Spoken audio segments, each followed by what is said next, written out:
Good evening.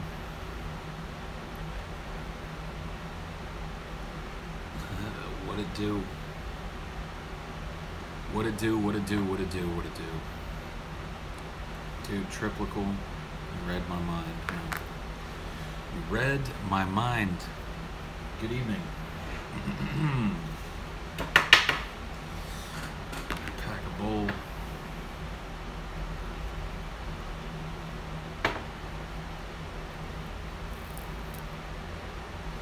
It is time to pack a bowl, my friends. Do a lick? Like, what lick? Lick what? It's 4:22? Jesus. That's a little late. What's good? What's good? What's good? What it do? Good evening, everybody.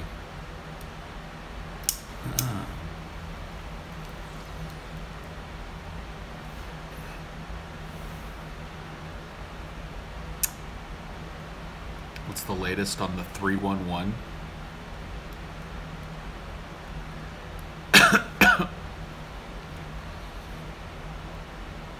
Cool, man.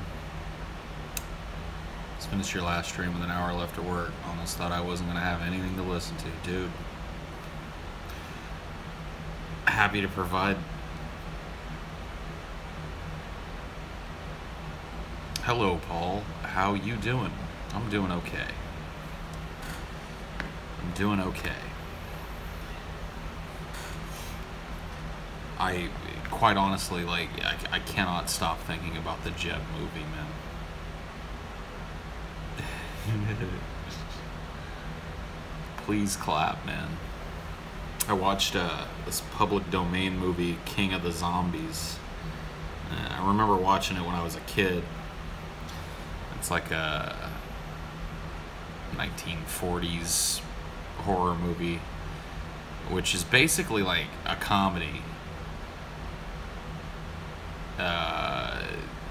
Starring the black manservant. Yeah, please clap. There you go, Jeb. Please clap, indeed.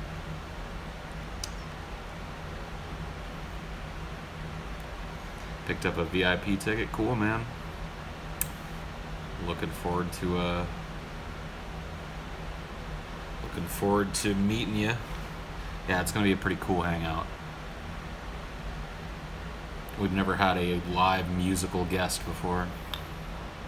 Thank you for bringing it up that not all listeners watch the videos to TJ and some just listen to audio. I listen to the show at work with my phone in my pocket. Yeah.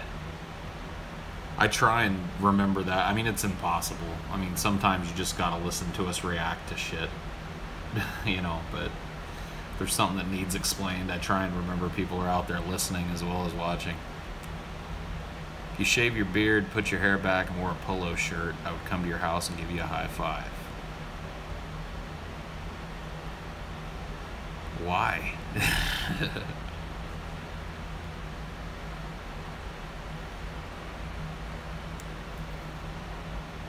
I can never make it to any meetups. One of these days, though. Yeah, man. One of these days. You want to go to the Seattle meetup, but you're only 20? Sorry to hear that, bro. Yeah, I mean, they're going to be carding at the door, so there's not a lot we can do there. I'd say, like, probably half of the meetups that we've done have been 21 plus. It's just most of the places that'll host something like this and allow us to get drunk and silly or 21 and up venues. So I think we were at one once. I think the one in Toledo had a hand stamp thing, so people could get in, but you couldn't get a drink unless you were stamped, so they knew you were 21. But I don't know. I wouldn't be surprised if that's not even legal in some states. I don't know how it works. But how much till I put my dick on Pornhub? I'll let you know when my reserve is met. Denver meetup. I mean, it is in Colorado, so there's weed there. That's a positive thing, but It's 21 years the drinking age in America. Yes, it is. It is indeed.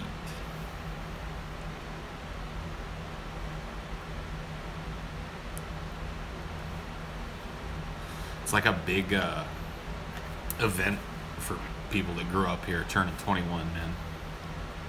It's almost like turning 18 part 2. Because you turn 18 and everybody tells you, well, you're a man now. But you can't do all the things a man or grown woman can do. You don't get that privilege till you're 21. Then you get your second 18th birthday. I think 18 makes sense to me. I think that telling somebody that they are a full-fledged adult with full-fledged adult responsibilities at 18, but they can't drink till 21 is just stupid.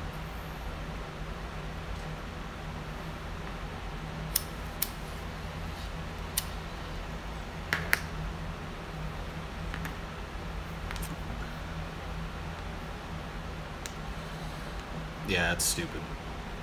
The United States is really behind on shedding off the fucking hyper-moralistic bullshit relative to most of the rest of the Western world. Your brain isn't fully developed yet, then make 21 the legal age of adulthood then. Why is your brain developed enough to do everything an adult can do except drinking? Doesn't make any sense.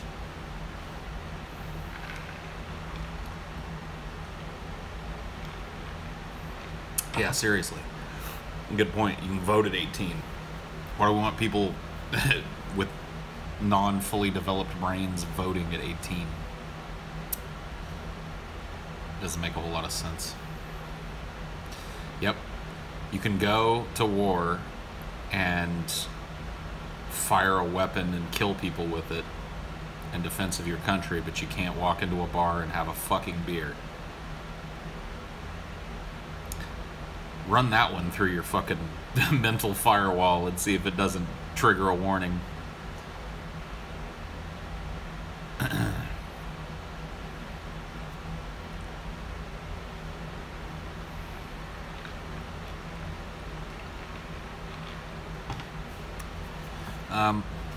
America had this big kerfluffle in the late 1910s, early 1920s, where they decided that alcohol was the greatest evil facing polite society. They had a lot of evidence to go with that as well. Drinking was pretty epidemic level at the time. Domestic abuse and violence related to alcohol were all up. And it had been kind of a generational thing in the United States for men to abuse alcohol. Now, not all men did, but a significant portion of men abused alcohol. And prohibition happened. If it did anything, I think it mobilized women. But it was a silly idea, because alcohol was so foundational to daily life that people were going to keep on doing it. It was just a legislated hypocrisy. So that still hangs on, I think.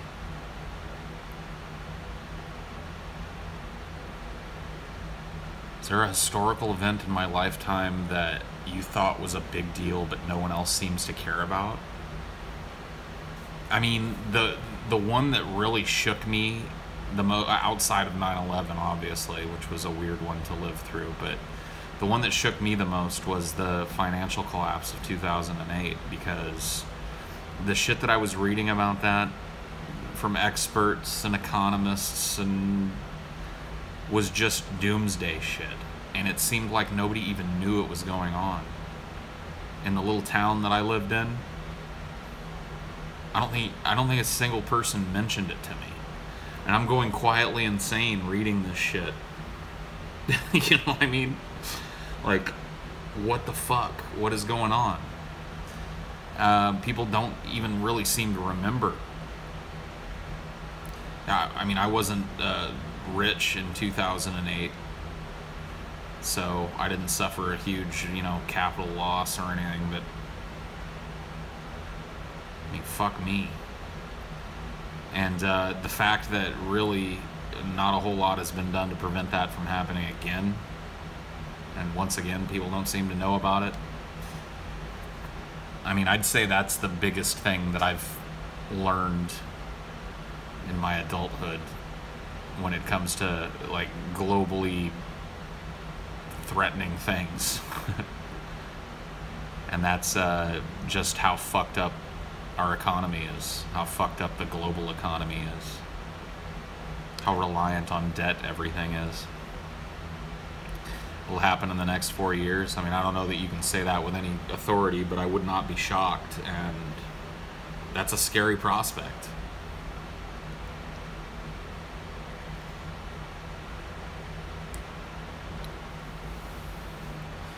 And I don't really blame people. I'm not saying it makes people stupid for not caring about it, because we're trained to not care about things. We're just assaulted with information constantly.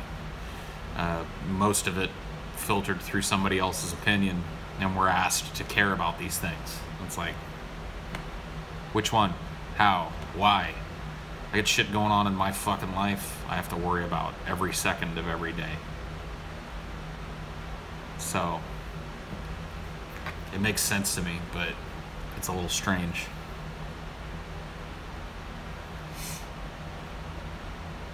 Where were you during 9/11? Just curious. I woke up on 9/11 to the TV at the foot of the bed, kind of playing. I think my girlfriend at the time might have turned it on before she went to work, because she saw what was going on. I woke up in the morning to the TV, and I sat up in my bed and I was watching it, and I could see Tower 1 smoking from the plane impact. And as I was watching it, within a couple of minutes of me just kind of sitting up in bed and waking up and watching what was going on, the second plane hit live. And I was like, oh, Jesus. Did I cry? No. I didn't know a lot of people who cried that day. I remember going downstairs. At this time, I just moved back from Arizona, and my girlfriend and I were living in a 2-bedroom condo with my dad and stepmom. It was a temporary thing. I was gonna buy that condo from my dad, and they were moving out, but everybody was living there. My dad and girlfriend were at work. I had work later in the day, and I watched it in my room for a while and walked down, watched it on the living room TV with my stepmom for a couple of hours, just watched both of the buildings fall live. And then I got a phone call from my boss. I was working at Starbucks at the time, and they told me that Starbucks had closed every store in the country, not to come into work. So yeah, it was a weird day. Very, very strange day. Yeah, the zero planes in the sky thing was eerie after a couple of days.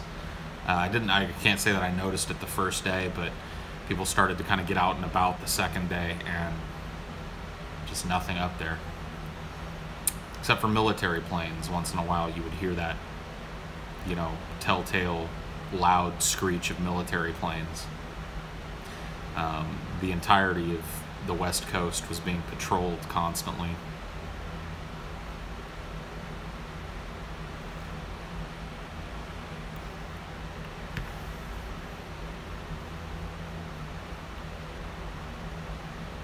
I mean, the 24-hour news cycle existed well before that, unfortunately. I would say that the O.J. Simpson trial probably heralded the start, the real start of the 24-hour news cycle.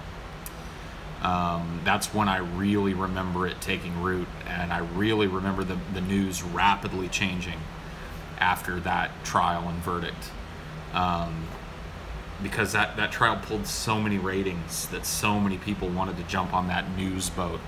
People thought that it was a sign that Americans were more interested in news again, that they wanted that kind of coverage, but with a more reality TV twist. And that's when you started getting all these opinion shows and spin-offs of spin-offs of spin-offs on the news, so that they could fill up a 24-hour block of constant programming. Fox and CNN invented the ticker on that day. Yeah, I mean, it makes sense. Actually, I don't think the ticker was invented on that day, was it? I remember seeing news tickers before then.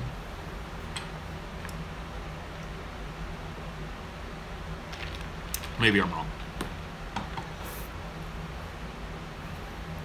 See, to me, like, the way that time works as you get older, it doesn't seem like all that long ago to me.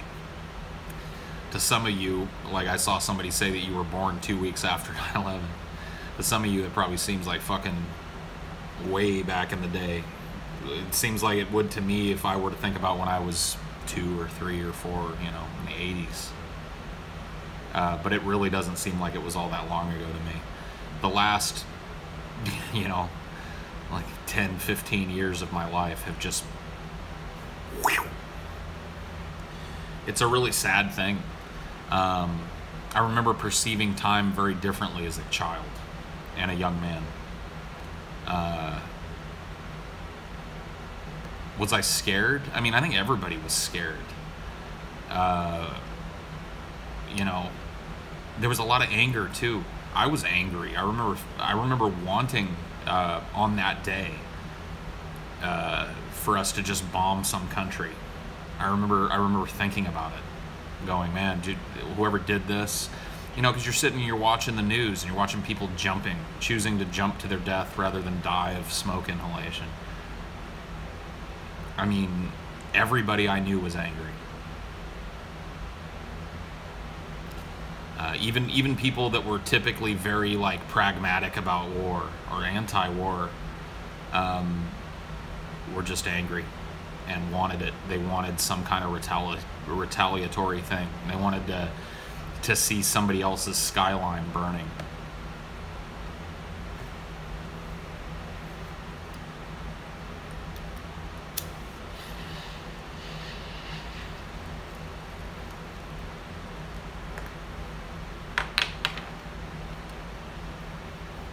But it was insane.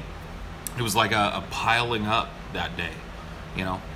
I woke up to most people probably tuned in after the first plane had hit. It wasn't news until it had. And it just kept, you know, the second plane hit. And then we had this long stretch where we're getting all these films of people on the floors above the plane hits, jumping, waving, throwing papers out to try and show people where they were. And live on the news, just people plummeting to their deaths. And then Tower 2 collapsed. And that was fucking insane. Then Tower 1 collapsed.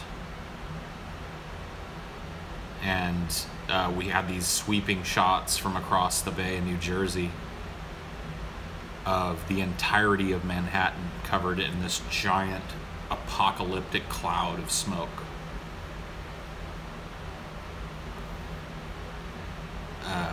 It was fucking crazy to watch. I mean, it was something out of a movie. I know that's a really trite way of putting it, but it really didn't. It felt that way. It felt like I was watching some kind of action film or some shit. Oh, the Challenger explosion was another one of those moments in my life.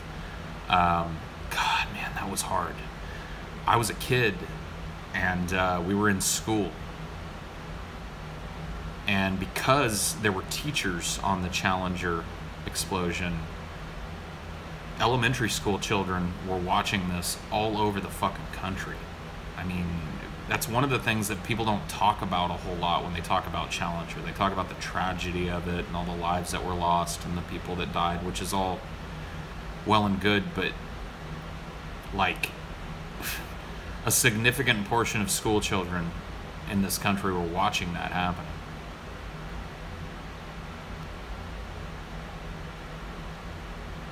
And happened. I mean, I remember it happening and all the kids being very confused, and then the teacher turning the TV off and moving on. And then I remember going home and hearing my parents talking about it, and I told them that I saw it, and, you know, and coming to understand what had happened. All those teachers that we had learned, well, the teacher, I guess there was a teacher that had earned the right to go on that space mission was just dead. We'd watched her die.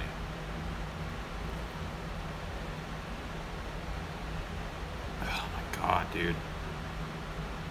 Phew.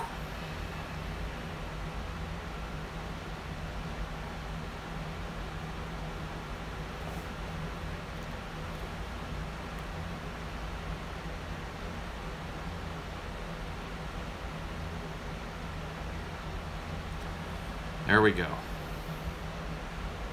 Oh, I know Kekistani militia. I was going to ban you too, but I wouldn't ask that question again, though. Just a warning. I remember you being in here. Even though I think you're a retard for naming yourself after the stupid fucking Kekistan shit. I'm just letting you know. I wouldn't ask the dumb question again that kept getting asked.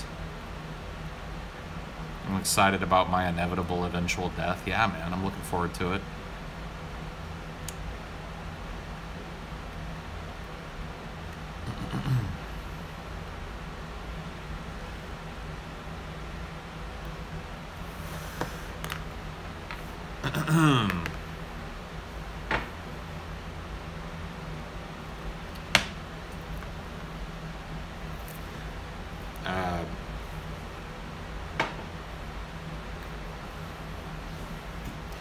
Remember all the craziness and the aftermath of that too, because after the kind of initial anger wore off and what was happening kind of set in,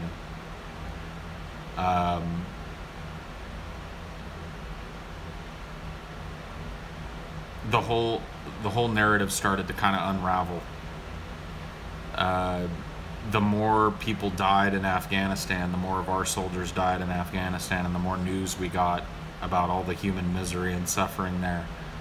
And all of the bullshit fairy tales that we were told about Osama and where he was hiding. He's got this fucking fortress built into a mountain. I mean, there were news stories about this shit. It was like watching, you know, somebody doing a news story about a Bond villain or something. You know, there's this big fucking mountain in Afghanistan, and the entire mountain is hollowed out and honeycombed with all these secret bunkers and shit. And,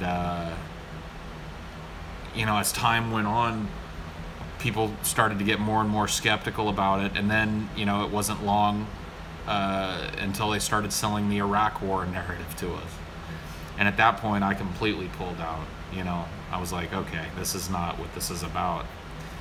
And we had all these experts, international and domestic, saying no connection that we can fucking see to Iraq. We had boots on the ground. We had a NATO inspection team on the ground in Iraq, actively pursuing any evidence of these fucking weapons of mass destruction that were supposed to exist. And they just kept coming back with, like, we don't even think they have the infrastructure to support weapons of mass destruction on the scale that we're talking about. We can't find a fucking thing, not a trace.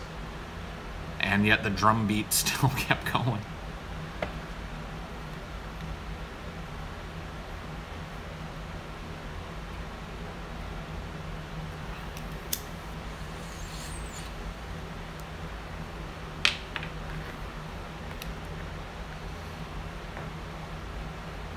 Hussein had to go, though. If that's true, I don't think it was our fucking job. There are fucking strong men all over the world, and we're not dropping phosphorus bombs and shit on their population. So, if you ask yourself why, the answers to why we went to Iraq start to become clear.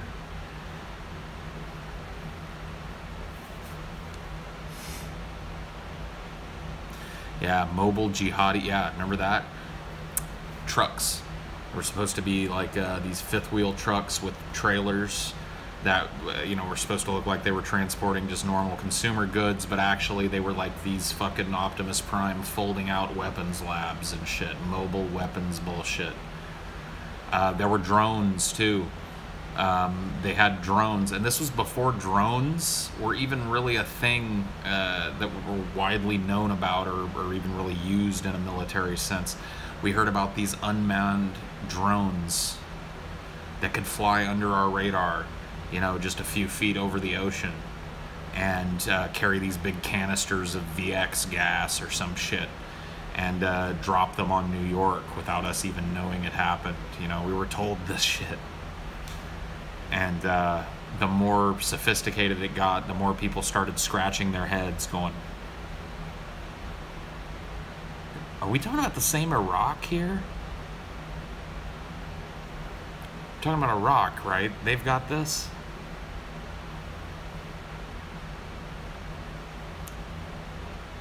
Seeing stuff that may or may not end human life freaks me out. Global warming or even a zombie apocalypse. It just makes me think about mortality and that I may not live long or die peacefully. I mean, that's true of everybody, though. You're not guaranteed a long life or a peaceful death.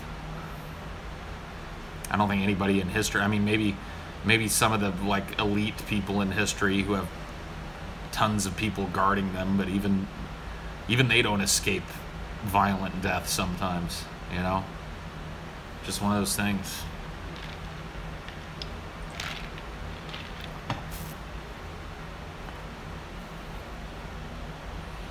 So essentially you're arguing that if a nation is mass murdering their people, the most powerful nation, America, should leave it. Number one, America's hegemony when it comes to most powerful nation is suspect at this point. Number two, America is not the police of the world. Number three, you have to do a cost benefit suffering analysis of that. Okay, if we go, like, we did it, right? We go there, we depose this leader. Iraq is still a fucking festering shithole, and probably will be for another 20 or 30 years before if it even has a chance to reconstruct itself. It's been estimated that over 1 million Iraqi civilians died in order for us to depose Saddam Hussein. And many more millions were displaced. So if you're telling me that removing Saddam Hussein was worth all of that death and destruction and carnage, I'm going to ask you to go ahead and give me the balance sheet on that.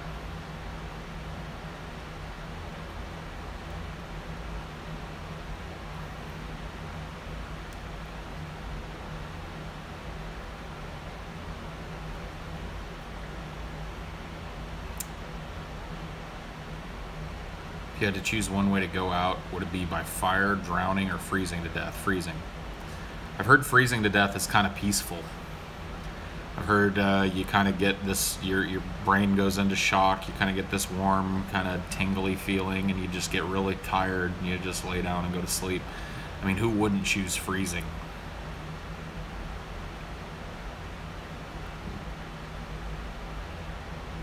Nations come together as one, sending killers on the run, yeah. Give us a trailer review for the new Stephen King's It trailer. I look forward to your actual review on your channel in September when it comes out. Yeah, man. I've seen, there's a couple of trailers and some extended trailers and sneak peek trailers and shit for It. I've seen it all.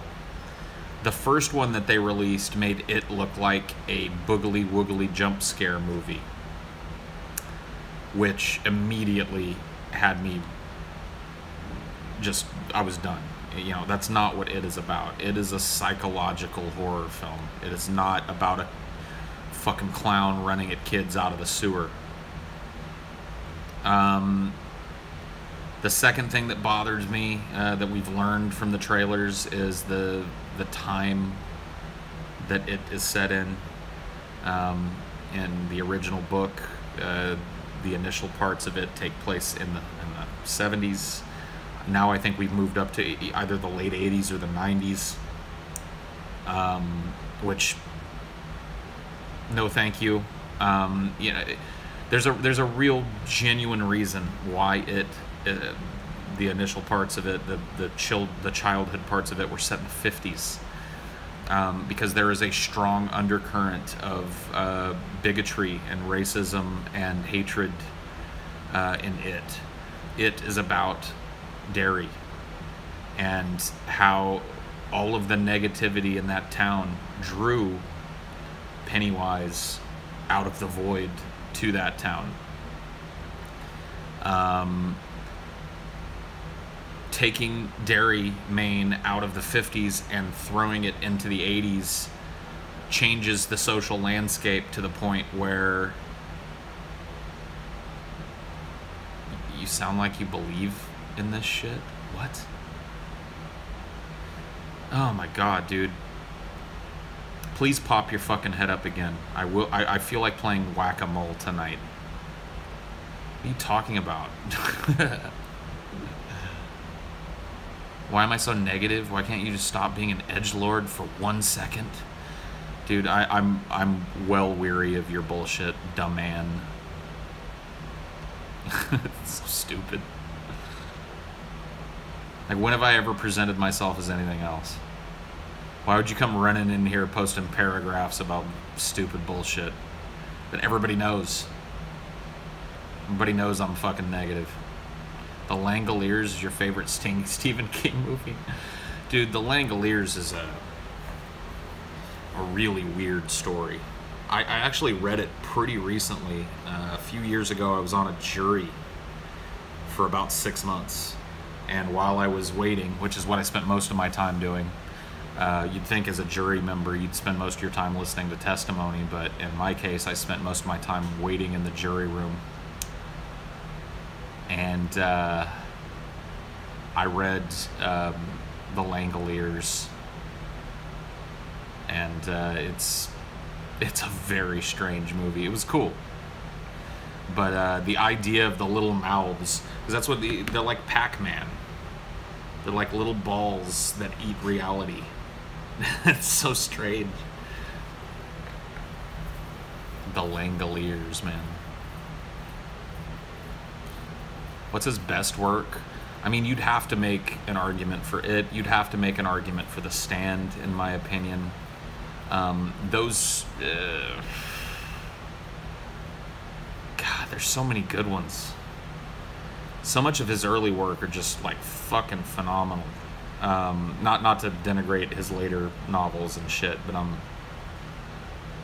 I don't know. The Stand probably edges out it just barely. It's just such an evocative book. I mean, I can't remember the last time I read a book that just put me in its world so firmly. Like, he's so descriptive. You know, Stephen King is so descriptive, and his dialogue flows so naturally off the page that, you know, when you have a brain like mine, it's hard to not just imagine yourself there. And that book is great for that. His character development is amazing. Now, if you take it outside of the context of one of his books, it sounds really weird and contrived. King's dialogue is it's one of the most recognizable things about his work. And you know, he likes to invent these little words and turns of phrases, you know. And a good example of that is like the one that I remember it being a little overdone in was Dreamcatcher, which, even if you read the story that the movie's based on, is filled with that fuckero. This is a true bumblebow, or whatever. You know what I mean? Like, all these dudes have all these little inside words that they use. Dreamcatcher was a bad movie. I can't say that I agree with that. I mean, there were things about it that were bad, but the central performances were pretty cool. I think that the Duddits guy, not in the flashbacks, but in the real world, I think that could have been handled differently, maybe. Doesn't hold up well for today. I don't know, man. I like the central performance. The redheaded guy. I don't know his name. He's a character actor. He's been in a bunch of shit. The guy that is possessed by Istagay. I thought his performance was pretty cool. I don't know.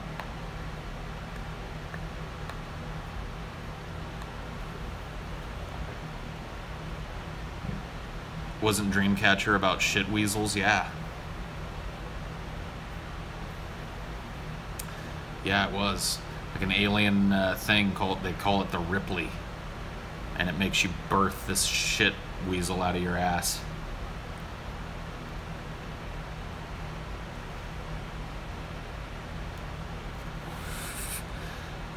Shawshank Redemption is awful. Dude, that's some low energy trolling right there. Thinner's I liked the story that Thinner was based on more than the movie Thinner, but it's okay. It's an okay flick.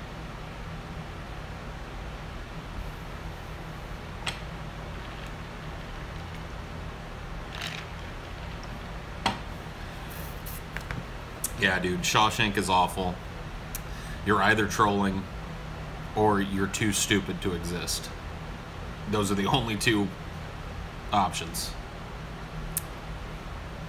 I heard the new M. Night Shyamalan movie, Split, was surprisingly decent. Not quite a return to form, but was a good movie nonetheless. I reviewed it on Cinema for Cynics. I didn't like it all that much. I thought a lot of that film's potential was wasted on stupid shit that added nothing and informed nothing about the plot. I don't know if I'd go far enough to say that I hated it, but it was a pretty disappointing movie. I actually liked The Visit way better than I liked Split.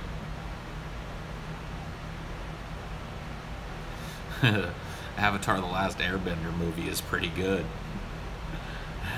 I read the first 2 or 3 of the Dark Tower books and then kind of lost interest. When it started to get way too meta, I kind of checked out. I'm not really looking forward to the Dark Tower film either. I'll be honest with you.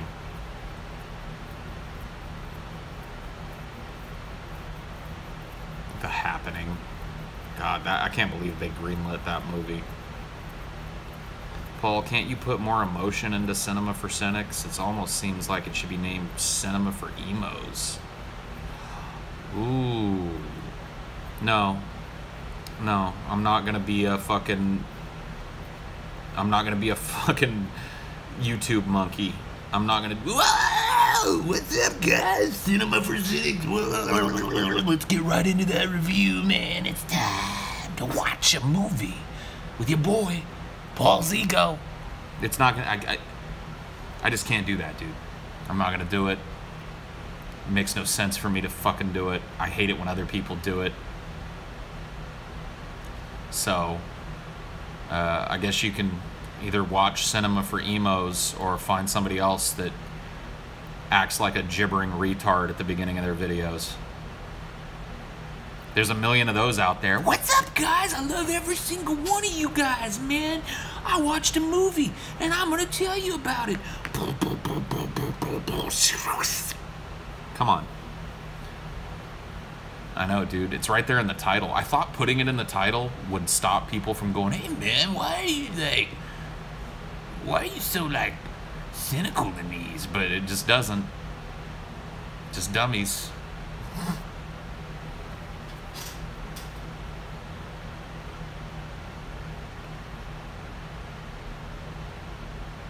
Just dummies. Dummies abound.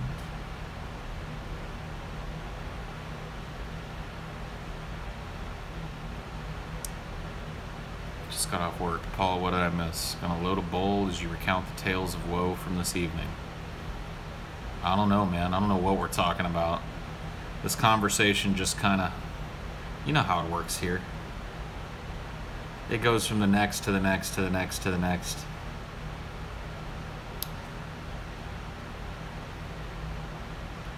Wax, shatter, or crumble? Yes, please, on all 3. I don't really have a... I mean, I like all 3. I've had all 3. I like all 3.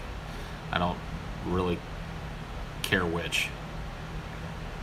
You're definitely happier compared to the last few streams.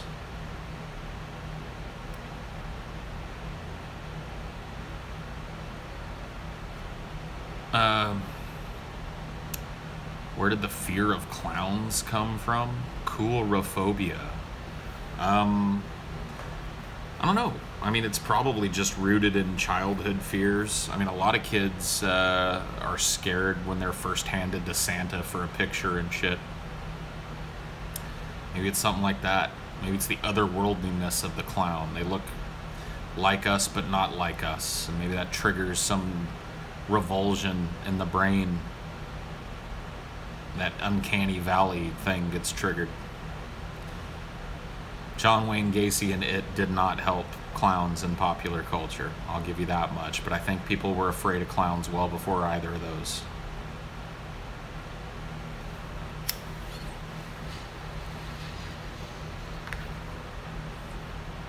Yeah, the unclowny valley.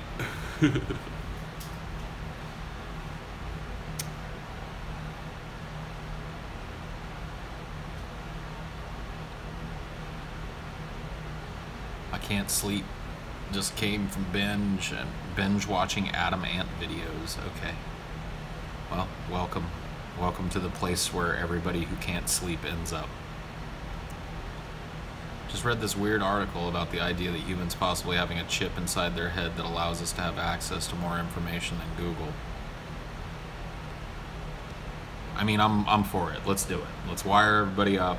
Replace all the shit in my body that's broken down from years of drug, food, and alcohol abuse. Replace it all. Take my heart out, put a Cybertronic heart in there, take my brain out, fucking add all kinds of shit to it, put it back in my head. I'm fine with that. Let's do it. Let's do it.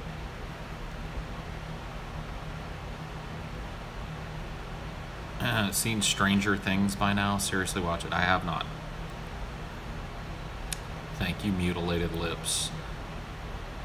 What's my favorite YouTube channel that doesn't get enough attention?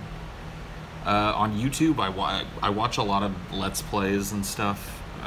There's a guy whose channel is Unplayed a Thing. Played a Thing. All one word. And he's awesome. He doesn't get a whole lot of views, but he's a really calm, collected Let's Player. It's a breath of fresh air from like the super hyper fake rage fit bullshit that's popular in gaming videos and shit. So I like him because he doesn't get freaked out and he doesn't do a backflip every time something crazy happens. It makes the actual moments of hilarity that break out actually poignant. And so anyway, yeah, he's good. Go check him out. Go subscribe to him. Go show him some love. Good old Un.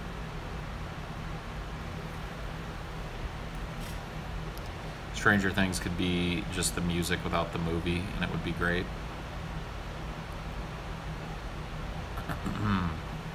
Cool, man. You should check out the TV show Orphan Black. Dude, I'm not look. I've explained this before, but I'm not a big TV show guy. I don't like TV shows. I feel like I start to lose interest about midway through most seasonal TV shows, and then I feel like I just wasted my time with them. Not all TV shows are like that for me, but it happens way more often than it doesn't. So it's just not my cup of tea. Ever watch Breaking Bad? No. I watched the first episode of Breaking Bad and was like, well, I don't want to watch this show anymore. Too depressing. Too depressing for me right now.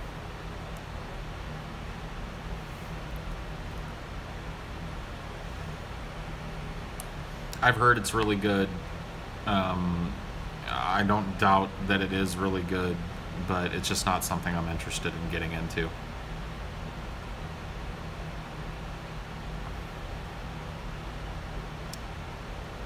Wow, what a cuck.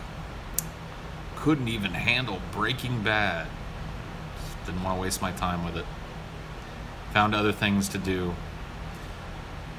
Fight me in Street Fighter 2. I'll backwards Hadouken you into oblivion with Ken, dude. You can't touch my Ryu, dude. You cannot touch my Ryu.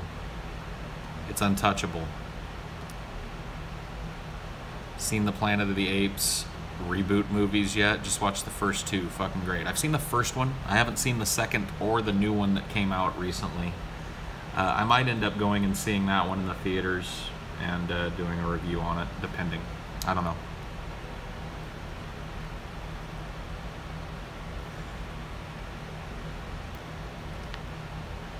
Yeah, go. If you can catch Baby Driver in the theaters and you like those kind of cool crime caper type of movies, it's a must-see. It's really good. Check out Alone on History Channel. It's a survival show where people... I've seen it. Isn't there like Naked and Afraid too, where it's like the same thing but you're just naked?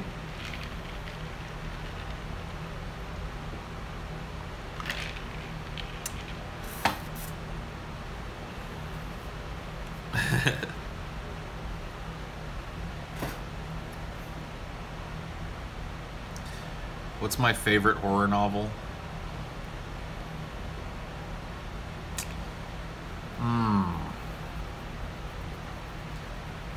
That's a tough one for me, honestly.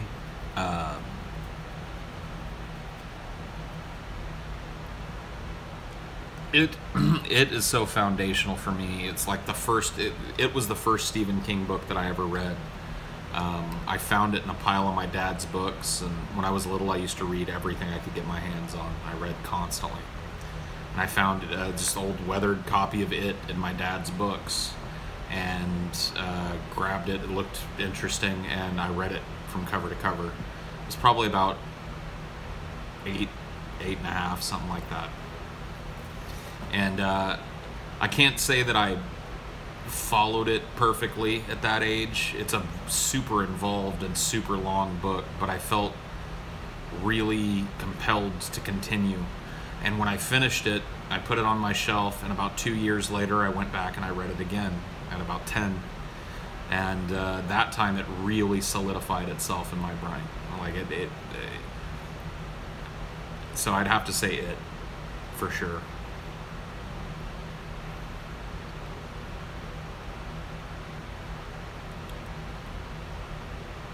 It was not the first novel I ever read, but it was probably the first adult novel, certainly like tooled directly for adults, that I ever read.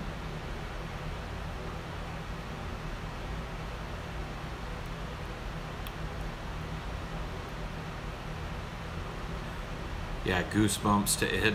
That's not a jump, dude. That's a quantum leap. Yeah, I could never get in. Like, Goosebumps came around when I was probably too old for the age demographic anyway. And there's absolutely no way that I would have been interested in it, even if it had come out when I was a kid.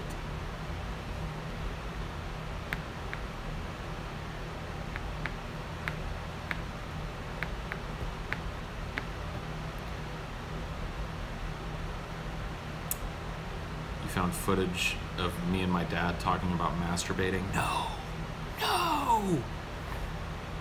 man.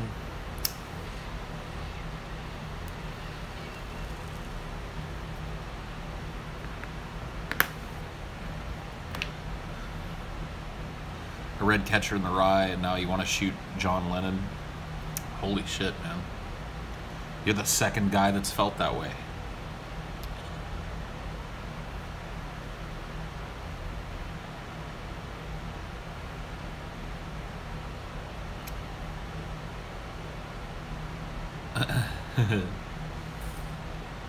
Dude, yeah, that was just uncomfortable shit. Like, most of those kids looked like they were not in need of the talk. They were probably doing just fine on their own. They certainly didn't need to have the talk filmed, while their parents shake dildos at them and shit. Whatever.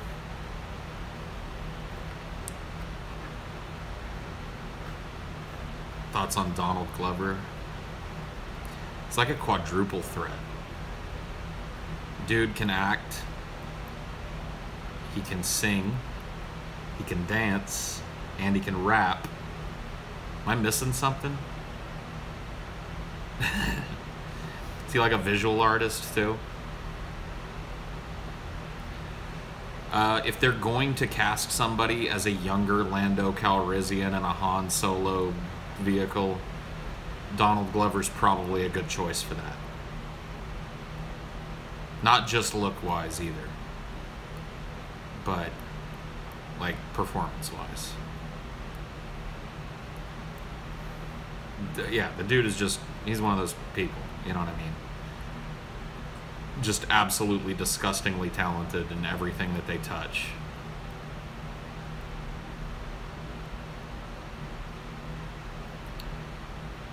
SJW Disney ruined it. I don't know. I don't know if I'm willing to go that far. I thought that The Force Awakens was aight.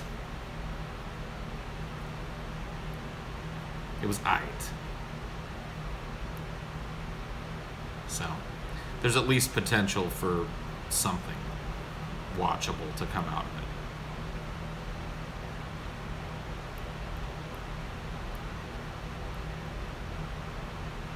Dude, Rogue One was not the shit, dude. You're so wrong about Rogue One. I mean, remove the and you've got it, dude. Rogue One was shit. It was shit. It's the best mafia movie. I mean, The Godfather and The Godfather Part 2 probably. If not them, I mean, Goodfellas is really good too. Kind of a different perspective on the mafia film. Two different approaches, right? Once Upon a Time in Brooklyn is pretty good.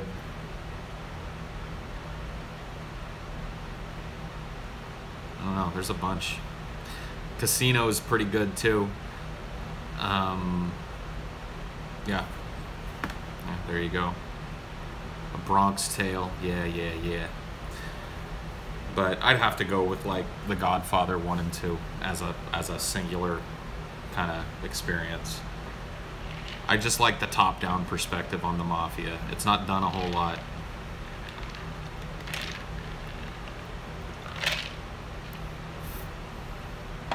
Don Corleone, I am here on the day of your daughter's wedding to give you this gift for her bridal piece. And may their first child be a masculine child. Reservoir Dogs doesn't feel like a mafia film to me.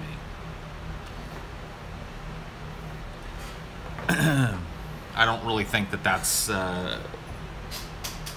the air of that film. It's much more a caper movie than a mafia film, even if Joe had ties to the mafia.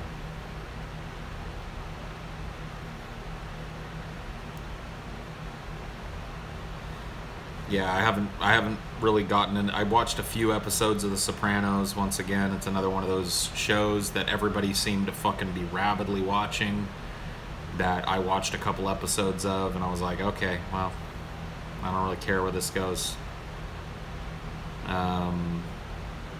Whatever. The Departed.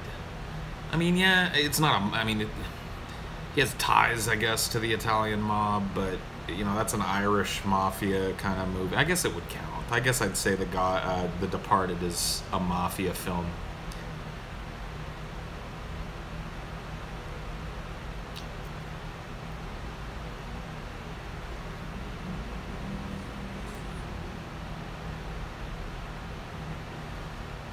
My favorite Western is, I always get them mixed up in my fucking brain. They're two Sergio Leone Westerns. It's A Fistful of Dollars and For a Few Dollars More. Which one is the one with the showdown with the music box? It's A Fistful of Dollars, right? That fucking film, dude, the audio cueing in that film is so beautiful. The soundtrack to that film, so beautiful.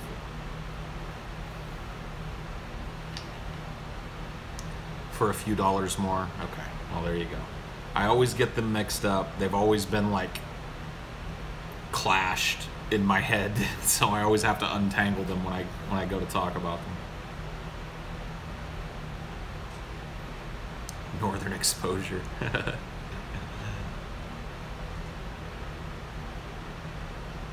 Do I think these pointless, endless wars will ever end? You saw Metallica? Oh man. I mean, I'm glad you had fun seeing Metallica in Orlando, but a lot of people are probably gonna boo me for this. But the one I had a chance to see Metallica once, and I walked out. I didn't want to stay. I listened to one song from Metallica, and I was like, okay, I don't want to see any more Metallica. I went to the Summer Sanitarium tour, and it was like, who played there? Fucking Limp Bizkit, which was a weird one on the ticket. The Deftones, Mudvayne, Linkin Park. I think there's one I'm missing. And it was headlined by Metallica. So they played last, and by the time I got through all of those other bands, I didn't care enough to sit and fucking listen to Metallica. So I was never a gigantic Metallica fan. I don't think they're horrible, but just not my kind of music.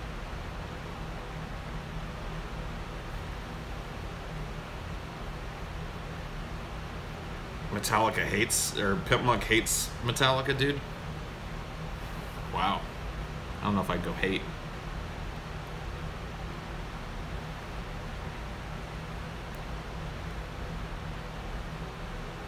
Do I know what masturbation is? No.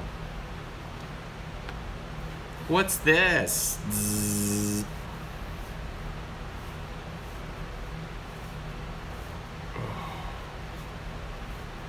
I like One, the movie One with Jet Li, or is that The One?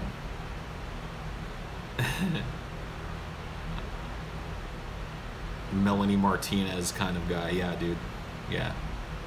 I like some Melanie Martinez. Nothing wrong with that. Nothing wrong with that, man. What's your favorite sex criminal, Paul? Mine is Bill Cosby. My favorite sex criminal? I don't know if I've ever picked a favorite sex criminal before.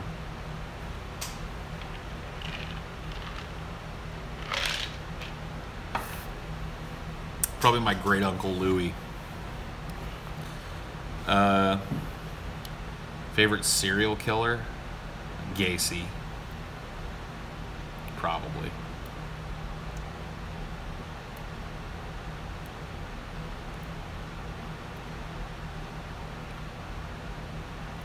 Yeah. TJ likes Albert Fish.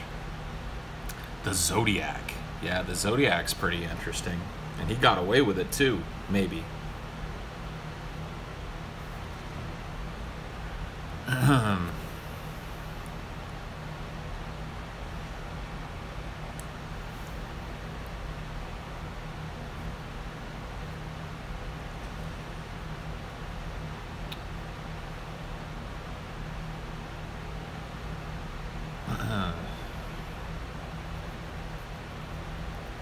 You're a fan of anyone who puts needles through their testicles? That sounds like it would hurt, man.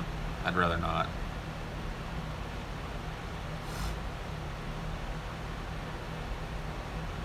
Drunk last night watching TJ on Abandoned Hope. Woke up hungover, now watching Paul on Highdeology. Y'all are the realest. Damn, dude. We're just there for the entire arc of your drug abuse. Isn't that great? Ted Cruz is the Zodiac, dude. I would be shocked.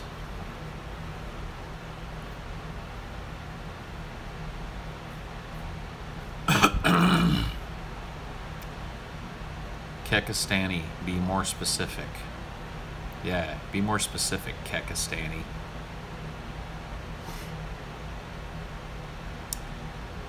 California. Can we just get God out of everything? Can we just stop with the God shit?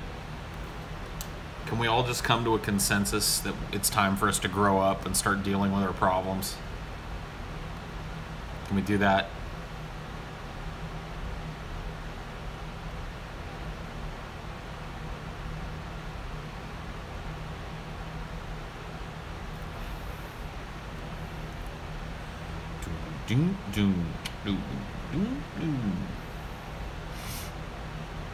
But my holy book, God is my nigga. Jesus Christ is my nigga. Yeah, dude. He turned water into wine. He's a food exchanger. He's a life changer.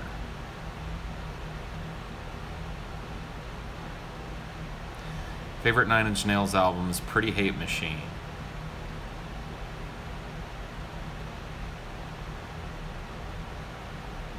You are wrong, Paul. You are wrong.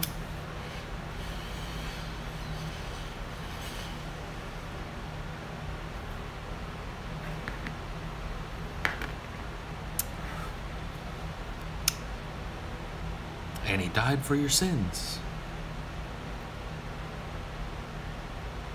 You're still feeling some White Widow you smoked yesterday?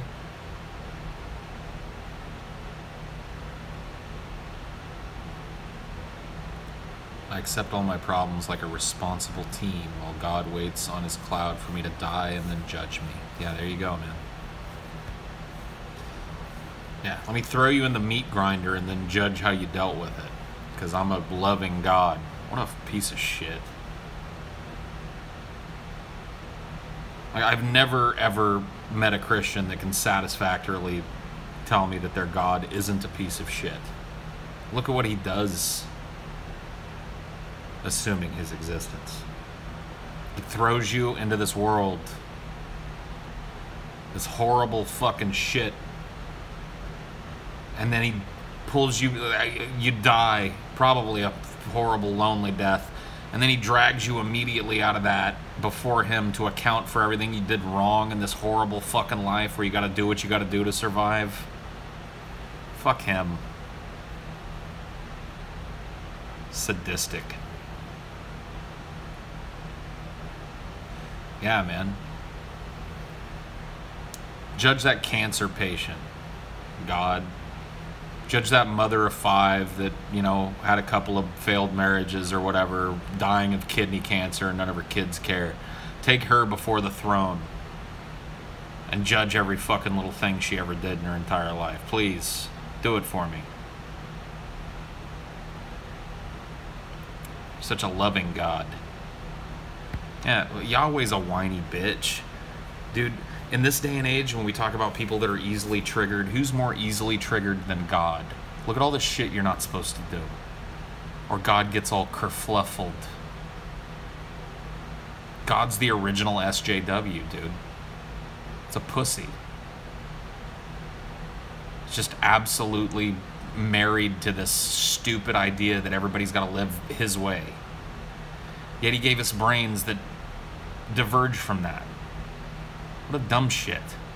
It'd be like a mad scientist creating a robot army and programming them all to not listen to him. Like, yes, I will have my army. Now my army, go. And they're all like, fuck you, I'm going over here. It's like, why did I program them to not listen? Dipshit. Nah, dude, a douchey school principal has it all over God. I'm sorry, dude. That guy's just, you know, power tripping in his little sphere. God is concerned with everybody. Every little thing you're thinking at every moment of every day of your life, God is all up in there going, did you do it right? Did you do it right? What a piece of shit. Go away. I need God, that's why I'm so... Oh, dude, look, it's Betsy.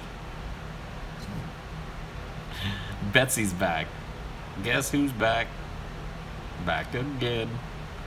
The manatee's back. Take a swim.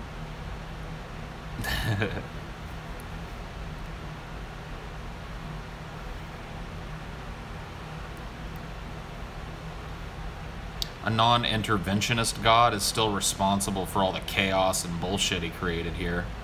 Still needs to account for all the suffering and misery and unnecessary bullshit that goes on this planet. Still a piece of shit, like an absentee father, right? I'm just going to blow a load on this planet and go away. Okay.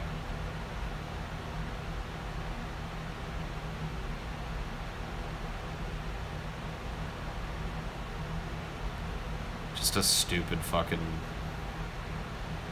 I make others sad, I'm just a fat bully. Dude, you're making people sad. You're making people sad with your stupidity. You've made me sad. You're a big old bully, Paul Zigo. Yeah, I don't think this one is Brett. I think this is just somebody trying to pretend to be Brett. It's not giving me the manatee vibe. It's giving me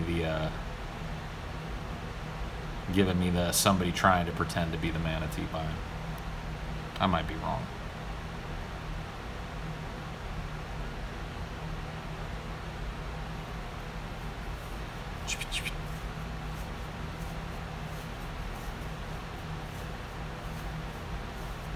You doubt he watches this shit, then you don't know Brett Keane very well, my friend. He's got nothing else to do but watch everybody that he's obsessed with all day and then make videos about them. That's what he does. That's his life's work. Brett Keane's life's work is watching people that he disagrees with and making videos about them all day, every day. So he's watching, trust me. Maybe not live, but he'll be in here. Have a chance to see any band that no longer exists, doesn't tour, who would it be?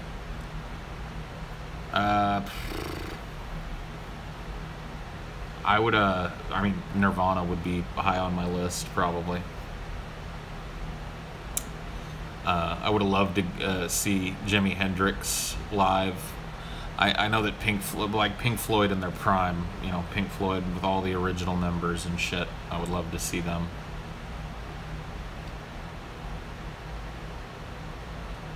You ever listened to the newest Avenged Sevenfold album? No, I have not. Say it's a concept album, transhumanism, AI, and nuclear war. Interesting. I don't know that I like Avenged Sevenfold sound enough to to enjoy, but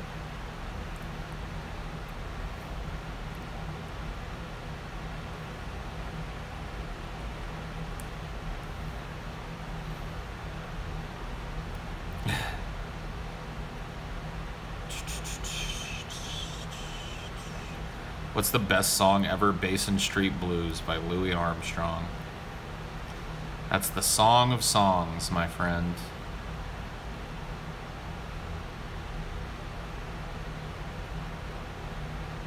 Just saw Pimp Monk's channel name change. What is it? I did not know he was changing it. That's your best song, Paul. Isn't that what he fucking asked?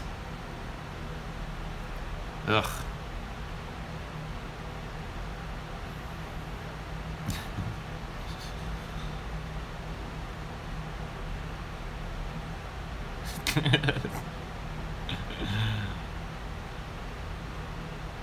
Brett Keane could only get 150 views if he got 150 separate computers to watch. He couldn't afford all those computers, though. Yeah, well, Brett still does that shit. Brett's got tons and tons of alt accounts. I'd wager that at least half of any upvotes that Brett gets come directly from Brett. And it's been that way for a very long time. Brett started, like, botting his likes a long time ago, and there's no way he stopped doing it. Why does he do that? Because he wants to try and shake off the stink of failure that surrounds him. He wants people to look at his videos and see, like, oh, look, 112 people liked this. It must be God such a way. He thinks that's how people get big on YouTube, botting likes.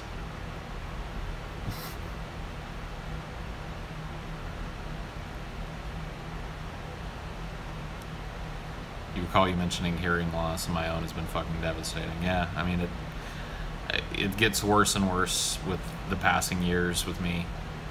My right ear is fucked. This ear, like, I have to turn my head towards Ashley sometimes to hear what she's saying when she's in the same room with me. And this ear is not great. So I'm not looking forward to getting older and deafer as time goes on.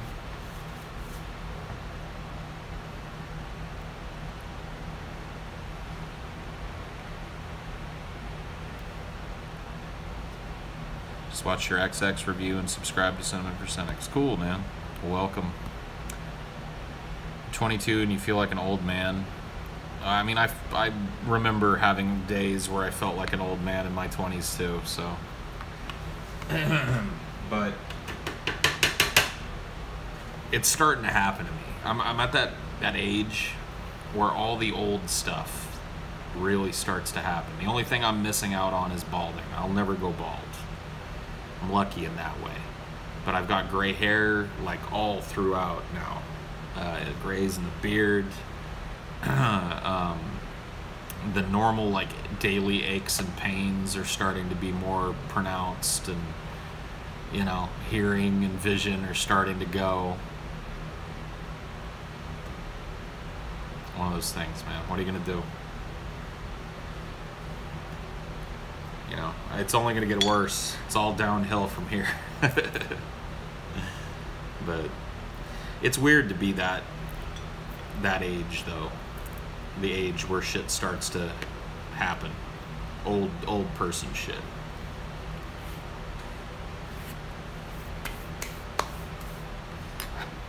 How's your fitness program going? It's okay. It's okay. Have you ever seen the movie Session 9? No, I have not. Not long until your memory goes, too. I mean, some old people don't lose their memory. I talk a lot, you know, I converse a lot, I keep myself engaged mentally, so you know, maybe I'll dodge around the horrible memory bullet. Although I don't have the best memory already. That's just kind of inherent. Will I come out of the old folks' home to see Ashley's graduation? If they'll roll me over there. I mean, it depends on which home I'm in.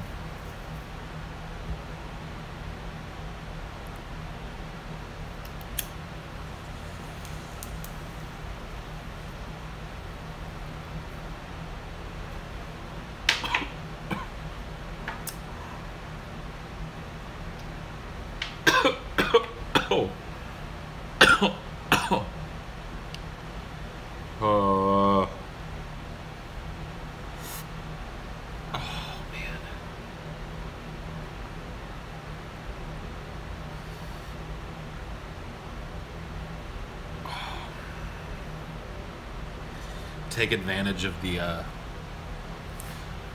limbering up that happens when I smoke. Stretch a little bit. Saw Baby Driver just a few days ago. I'm working on a review on it. Why don't I talk about dicks in this live stream? Oh, I talk about what you guys want to talk about in this live stream. I mean, pretty much everything. The whole concept of this is like it's a conversation with the chat, right? So I don't come into these going, man, I really want to talk about X, Y, and Z. I mean, every once in a while, maybe I'll have something I'd like to talk about, but for the most part, you guys drive that. So, I mean, if you want to talk about dicks, then let's talk about dicks. What are your favorite drugs? Marijuana, nicotine, Valium, Vicodin, marijuana, ecstasy, and alcohol. Cocaine.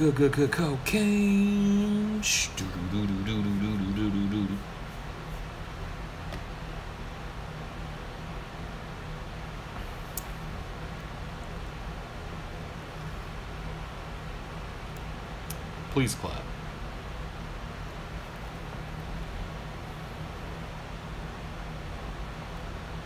Large quantities of DMT. Yeah, I'd like to see the Queens of the Stone Age. Are you cut or uncut? If either, ever ask your parents why? Yeah, I'm cut, and I have asked my parents what the decision-making process was. And the answer that I've gotten from both of them, basically, is that's just what we, you know, it was what you're supposed to do. Everybody had it done. It's the thing that you were supposed to do. They didn't have any, like, you know, religious hang-ups about it. It was just, yeah, take his foreskin off.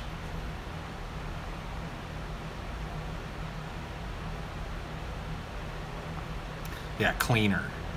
That's another part of the excuse I got. Yeah, because it keeps your dick cleaner. You don't have to get all that dick cheese. You don't have to clean out all that, you know, blah, blah, blah. You don't get no smegma, you know what I mean? It's like, well, I mean, I don't know. How hard is it to pull that shit back and scrub that shit? I mean, I don't know. I've never had a foreskin, so I couldn't tell you.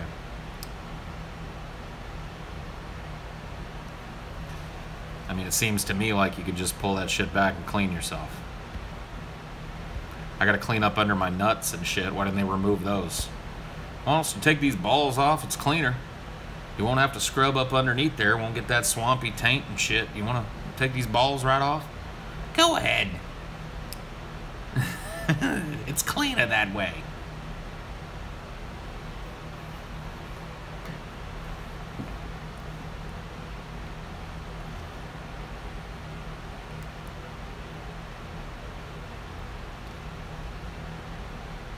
You saw a urologist that said it greatly reduces the risk of penis cancer, probably because it removes like a quarter of your dick. It could probably greatly reduce the risk of stomach cancer by taking out a quarter of your stomach. Reduce it by 25%. There's 25% of your stomach that won't grow cancer right there. What the fuck is smega? Smegma, dude. That's like a British term, though. I never heard that growing up. I didn't hear that until I was a denizen of the internet. But yeah, that's what they called dick cheese. Smegma. I don't know why. I don't know where that started.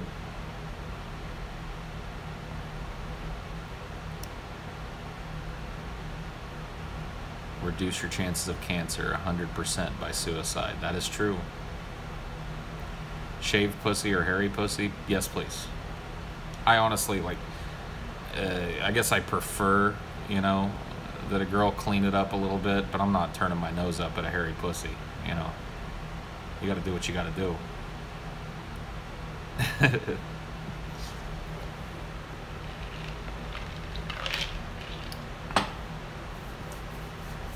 Smegma is Latin. There you go.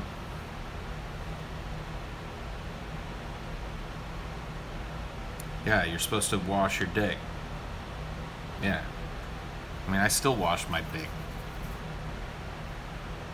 So they didn't really save me any time because I still give the dick a good old scrub.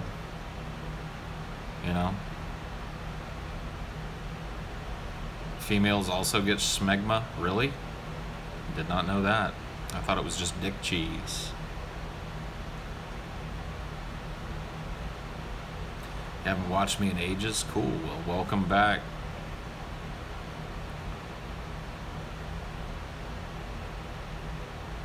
Stop talking about dicks now. I mean, what the fuck, dude?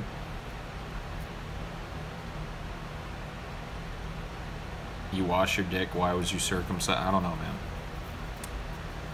I don't know why you were circumcised. Gotta ask your parents about that. You'll probably just get some bullshit like answer like I got.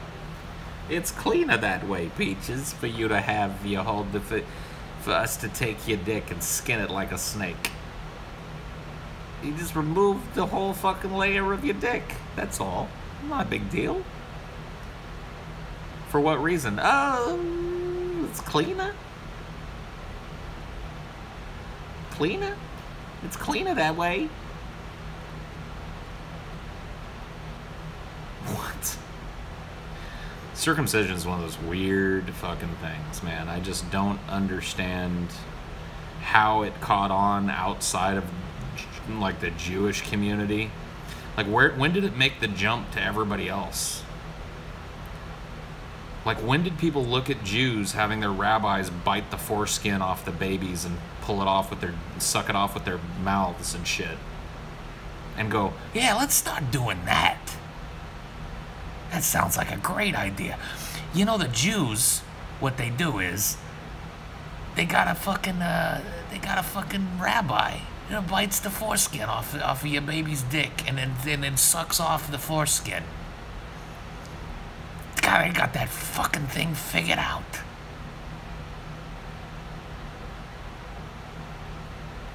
It's an anti-masturbation thing. Well, that worked out, didn't it?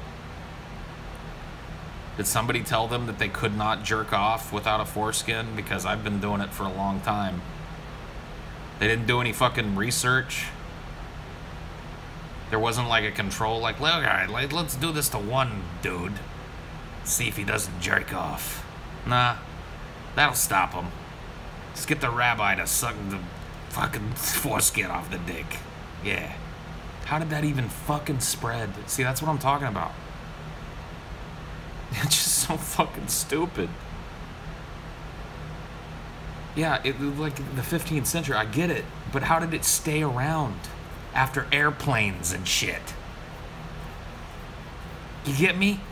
After television and radio and, you know, cars and blacktop roads and skyscrapers and shit, people are still fucking chopping off parts of people's dicks. And then when you ask them why, they go, because he's supposed to. What? Stop doing voices? Okay. You'll never hear a voice again.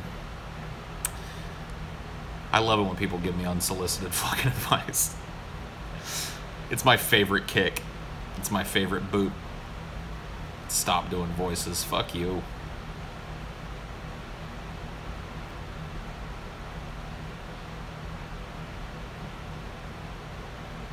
People are still blessing their favorite leaders. Yeah, that's weird. We watched that video on the last show where people are like, yeah, for some reason, secular people are creeped out by ostentatious displays of faith. And I'm like, yeah. Yeah. It's a bunch of grown adults standing around doing something they all know deep down is bullshit. Of course it's creepy.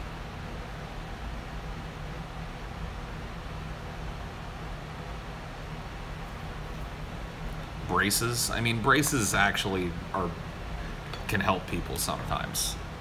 Like, I don't have the best teeth, but I had braces.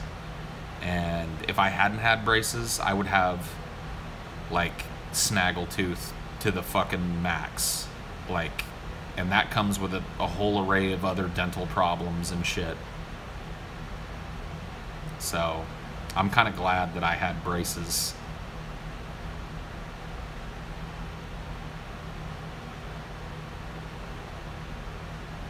How do you deal with hangover depression? I don't drink. That's the honest answer. I mean, I every once in a while get drunk, but I stopped drinking because it was exacerbating my depression. So I don't drink. That's how I stop it.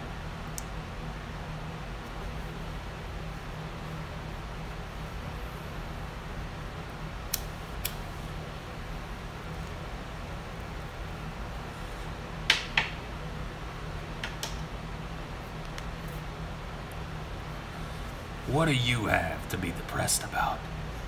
If you think that depression is having something about which to be depressed, then you don't understand depression. Depression is about your brain inventing things for you to be depressed about. It's about taking reality and distorting it and making it into something that's scary and anxiety-ridden.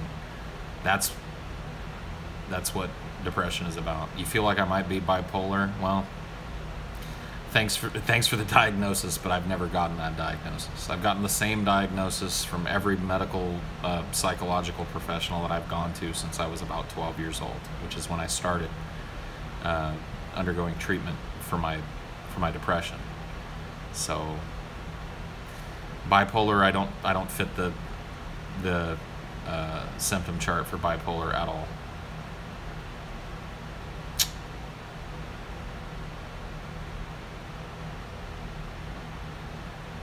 Will you say milk my cock in a feminine southern accent? No, I won't.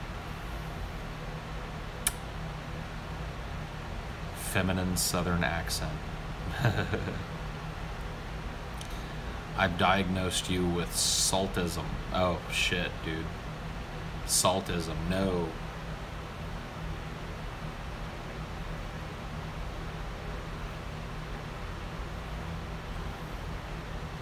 Paul, say poontang. Poontang. Poontang. You know, while I'm here fighting in this Vietnam War, I'm gonna make sure that I get myself a lot of poontang.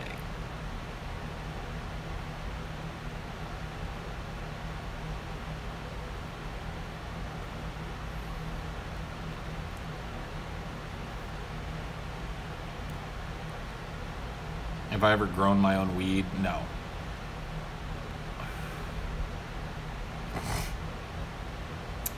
When your beard gets long enough, will you braid it? I don't think my beard will get much longer than this.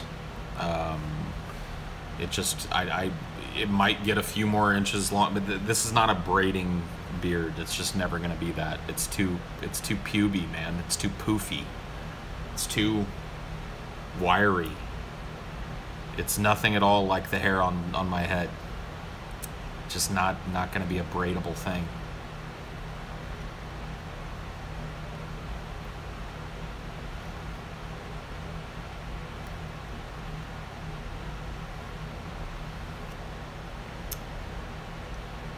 Stay a while and listen.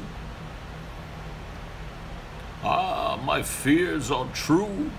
Diablo has returned, and he's gathering the soul stones. He intends to unleash the prime evils upon this plane.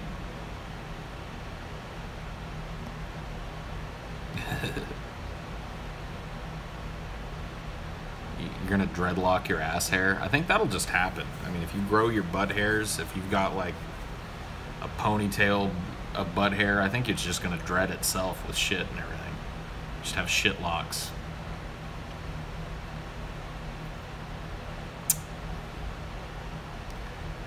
Do a battle cruiser operational.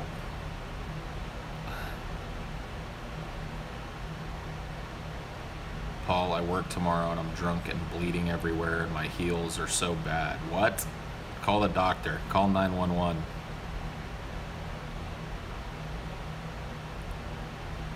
Shitty locks.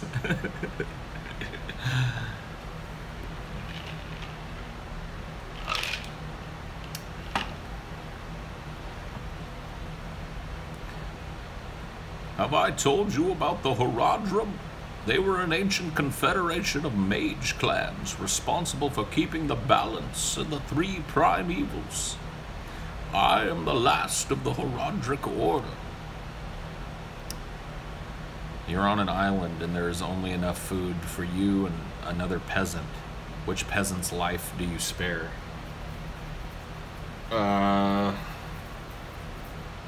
Who do I take to the island, man? Well, if food is going to be a problem, I'm probably going to want to take the one that eats the least, which is probably Scotty.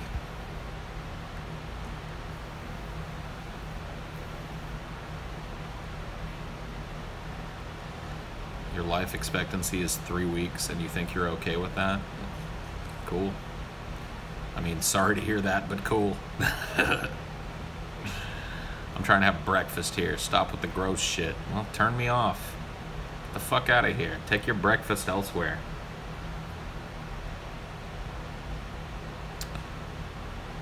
Go watch some Leafy. Actually, he does gross shit sometimes too, I guess. What's up, guys? Time for a brand new video. And today, we have a girl who literally fucks dogs. Literally, this chick fucks dogs.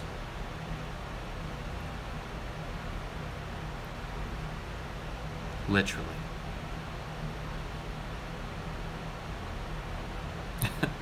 Hashtag no chin. Whatever, dude. Not everybody gets a decent chin, you know.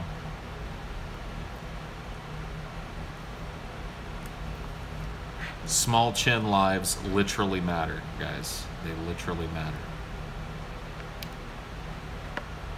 Nirvana should reform with Corpse Midget replacing Cobain. That would be amazing.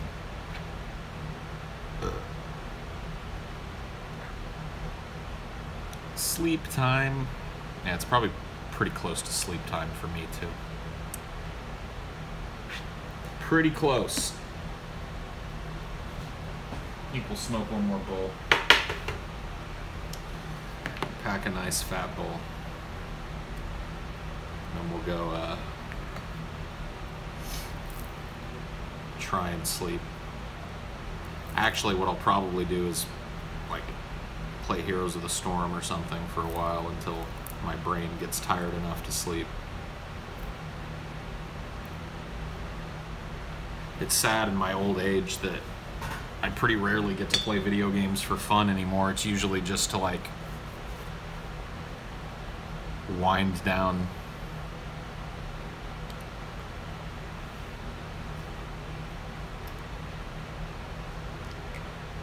What state do I live in? Washington State. What's your favorite video game of all time? Probably Diablo 1. Either that or Ultima Online. I don't know. Those two games really consumed most of my video game time as a teenager. The first Diablo was amazing.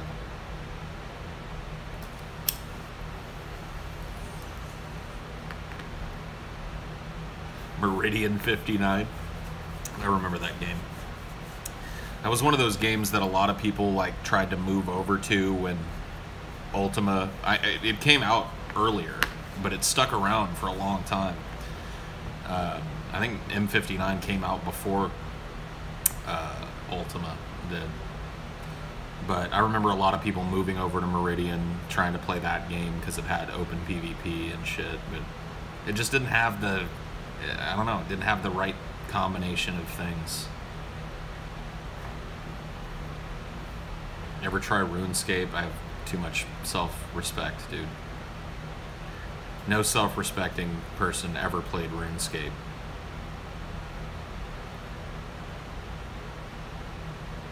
The wall in that one dungeon in UO, yeah, dude.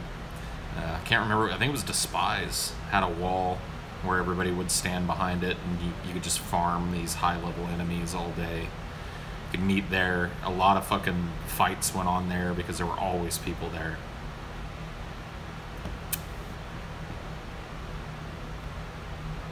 I spent most of my time in the Brit graveyard. Yeah, Lord British is still quite the character, dude. Look him up. Look up Richard Garriott. He's still got a rat tail, and he still wears a crown, and he still calls himself Lord British. And he's still trying to work on Ultima type games. He's got Ultima Forsaken Shroud of the Avatar, Forsaken Virtues, I think, which is he's trying to recreate that Ultima thing, but he doesn't. What Richard Garriott doesn't understand is the reason that Ultima Online became what it was is because of the PvP, and he's removing that and instancing things and thinking people want his world, and that's not true. People don't care about the world of Ultima Online. I mean, it was cool. People will care about that if the game is enjoyable. But I'm not gonna play a game just because it's set in Britannia. I mean, you gotta give me what I liked about that game, or else. And Forsaken Virtues just doesn't look like it's doing it. I'm probably gonna get Red Dead the day it comes out. Red Dead 2. Red Dead Redemption is one of my favorite games of all time. Certainly, like, the best game on the PS3 by a country fucking mile. I was blown away by Red Dead Redemption. It's one of the only games I ever 100%ed since trophies and achievements and bullshit have been a thing. I've never cared about them, but in Red Dead Redemption, I wanted every fucking achievement in that game. Like, there was an achievement that took me, like, it was so annoying. I can't remember what it was. It was something about killing grizzly bears. And you had to kill, like, I don't know, like 3 grizzly bears without taking any damage or some shit. Maybe it was with a knife. I don't know. But I loved Undead Nightmare too, yeah. It was great. I mean, it didn't feel like Red Dead, but I understood it for what it was. It was like a little aside, taking the game engine and doing something different with it, which was cool. But start to finish, Red Dead was just an amazing experience. You know, it's hard to overstate that first time you enter Mexico, man. And that Far Away song by Jose Martinez, I think it is. Beautiful game, beautiful soundtrack, audio cueing was awesome. All the little side activities were fun and engaging. The world, even though it was really kind of small geographically speaking, felt huge and alive.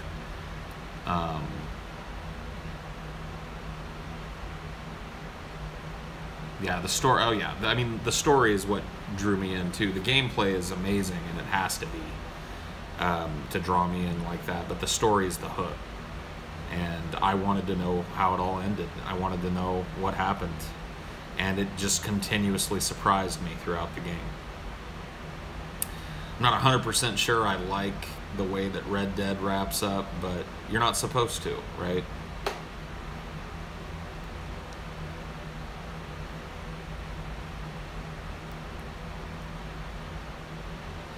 Yeah, you fucked a dude.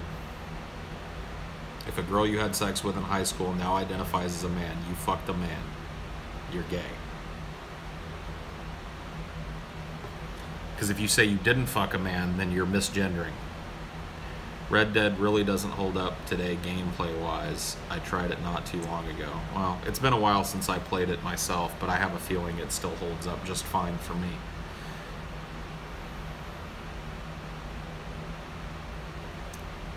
Yeah, I played the orange box.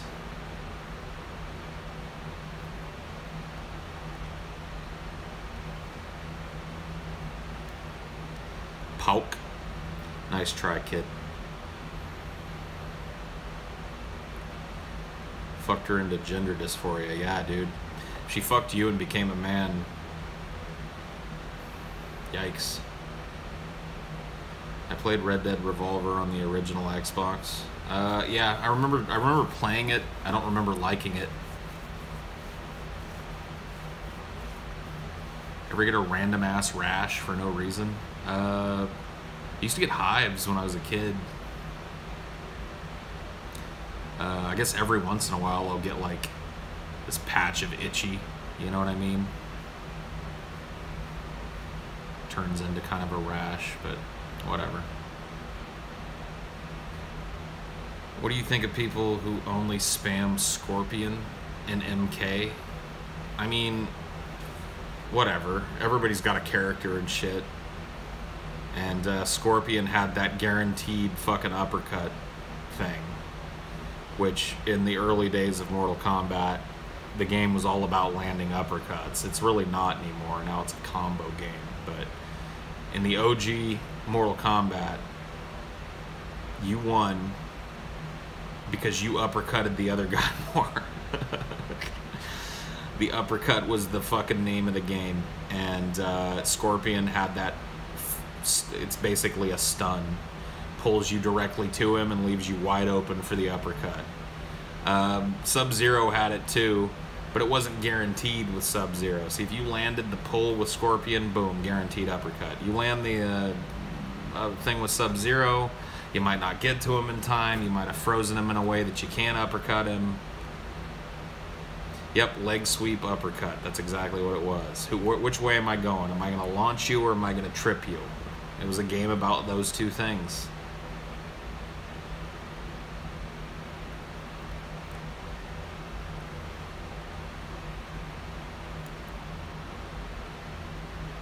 What flavor vape? Bubblicious grape.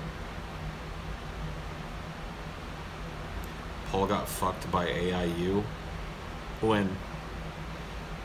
When was that? Oh.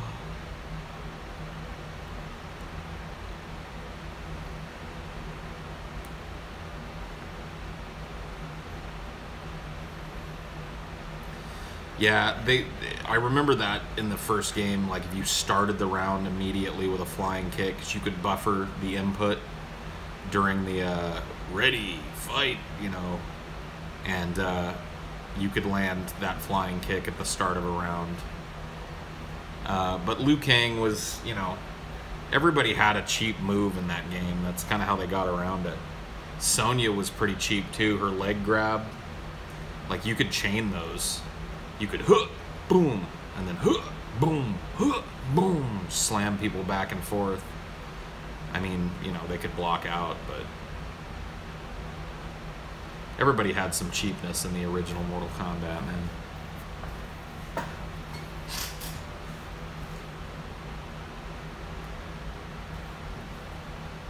Raiden is the king of cheese, teleport, throw, spam. Yeah. Yeah, you could do that. I mean, that really kind of started in Mortal Kombat 2 with the run-ups and bullshit. But yeah, Raiden's whatever the lightning push maneuver thing that he does, where he goes ribbly ribbly ga. That's what he used to say. I don't know what he's actually saying. But in the original Mortal Kombat, go listen to it, dude. I shit you not, he's saying ribbly ribbly ga, dude. Ribbly ribbly ga! What's your favorite Fallout game? Fallout 2, I think, was the pinnacle. I really liked Fallout 1 and 2. I love that. I love that open world kind of top-down RPG. And that was one of the first that I ever played, was the Fallout games. So, of the new ones, New Vegas is the best, in my opinion. I haven't played 4 yet. I own it, I just haven't played it yet.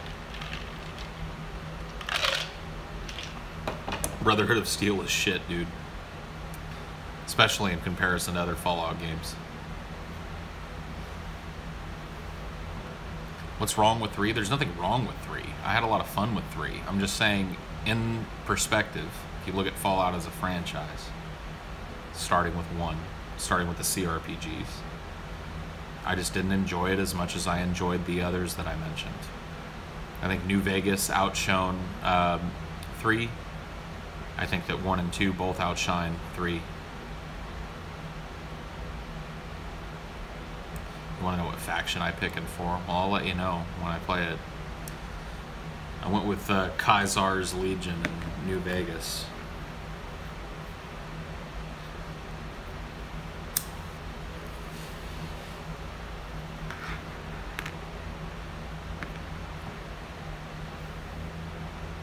Breath of the Wild's the greatest game of all time. Discuss. I don't know. I haven't played it yet. Ashley's played it. Fallout 3 lacked a soul. It wasn't just bleak, it was bland. Yeah, I mean, in comparison with everything else, I kind of agree, Nick. The worlds in Fallout 1 and 2 felt anything but bland. I mean, they were just kind of populated with interesting things and interesting characters and a whole lot of atmosphere. And 3 had the atmosphere, but it was kind of uniform after a while. There were some cool moments in 3. I really liked the Megaton arc in 3. I immediately nuked Megaton, and I loved that I was allowed to do that. I loved when you first get to that big, giant freighter ship that people have retooled. I can't remember the name of the city. Rivet City, isn't it? Something like that. I thought the conception for all of that, for that area, was really kind of cool.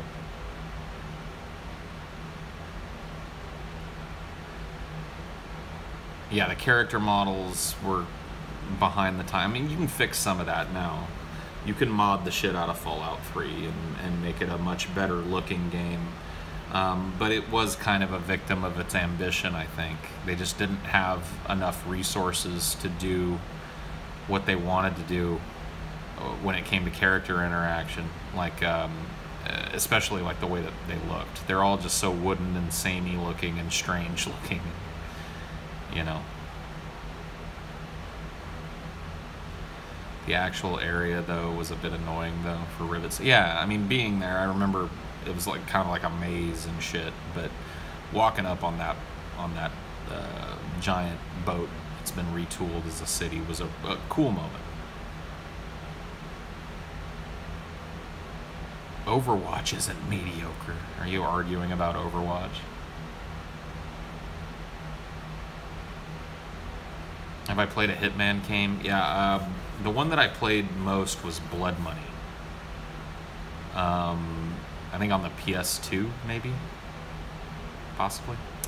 I was obsessed with that game for a while. Like, I played it. I was trying to, like, do the best I possibly could at every mission. You know, when you can go back and play each mission and do time trials and all of this shit. It really scratched an itch for me. I haven't gone back and really played any of the other Hitman games in earnest since Blood Money, but I had a lot of fun with Blood Money.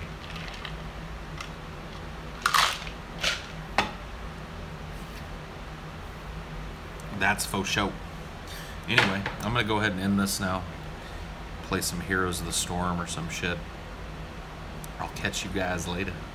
Peace.